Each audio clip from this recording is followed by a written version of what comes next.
Hello green മീഡിയസിലേക്ക് സ്വാഗതം. ഇന്നലെ release ചെയ്ത ടൊവിനോ തോമസ് ചിത്രമാണ് നരിവേട്ട. ചിത്രം ആദ്യ പ്രദർശനം കഴിഞ്ഞപ്പോൾ മുതൽ തന്നെ ആദ്യ ഷോയ്ക്ക് ശേഷം തന്നെ സിനിമയ്ക്ക് മികച്ച റെസ്പോൺസ് തന്നെയാണ് വന്നത്. ഹെവി പോസിറ്റീവാണ് സിനിമയ്ക്ക് വന്നിരിക്കുന്നത്. കൊമേഴ്ഷ്യൽ എലിമെൻറ്റ് കുത്തി നിറച്ചിട്ടുള്ള സിനിമയല്ല, പക്ഷേ ഒരു പക്ക ഗംഭീര സിനിമ എന്നുള്ളതും അതുപോലെ തന്നെ മേക്കിങ്ങും എല്ലാം കൊണ്ടും സൂപ്പർ എന്നും അതുപോലെ ടൊവിനോയുടെ പെർഫോമൻസ് ഗംഭീരമെന്നുമുള്ള ചിത്രമാണ്. സിനിമയുടെ 2 ദിനത്തെ കളക്ഷനുമായിട്ടാണ് നമ്മൾ വന്നിരിക്കുന്നത്. ചാനൽ ഒന്ന് സബ്സ്ക്രൈബ് ചെയ്യുന്ന കാര്യം പരിഗണിക്കണമെന്ന് അപേക്ഷിക്കുകയും ചെയ്യുന്നു. ഇവിടെ ശനിയാഴ്ച നമുക്ക് കാണാൻ കഴിയുന്നു 880ഓളം ഷോകളാണ് ട്രാക്ക് ചെയ്യപ്പെട്ടിരിക്കുന്നത്.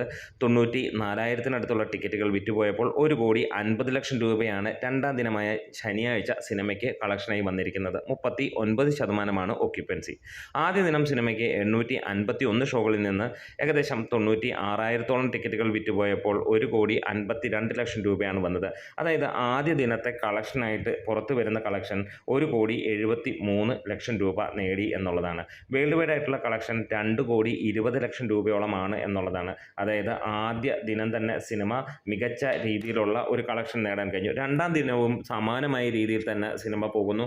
രണ്ടാം ദിനവും കേരള ബോക്സ് ഓഫീസിൽ നിന്ന് സിനിമ 1,65,00,000 തൊട്ട് 1,70,00,000 രൂപ റേഞ്ചിലേക്ക് തന്നെ നിൽക്കുന്നു. അതായത് 2 ദിവസം കൊണ്ട് കേരള ബോക്സ് ഓഫീസിൽ നിന്ന് 3,40,00,000 രൂപയോളം വേൾഡ് വൈഡ് ആയിട്ട് സിനിമ ഏകദേശം 4 കോടിക്ക് മുകളിലേക്കും എത്തുന്നു എന്നുള്ളതാണ്. എന്താണ് മികച്ച രീതിയിലുള്ള ഒരു കളക്ഷനുമായി വരുന്നു. ടൊവിനോ തോമസിൻ്റെ കരിയർ ബെസ്റ്റ് എന്നാണ് മിക്ക ആളുകളും ഈ ഒരു സിനിമയെക്കുറിച്ച് വിലയിരുത്തുന്നത്. എന്തായാലും നല്ല ഒരു സിനിമ കാണാൻ കാത്തിരിക്കുന്നവർക്ക് കാണാൻ കഴിയുന്നു. ഒപ്പം മഴ ഇവിടെ ശക്തി പ്രാപിക്കുമ്പോൾ അതിനു മുകളിലേക്ക് പറക്കുന്നു ആളുകളും.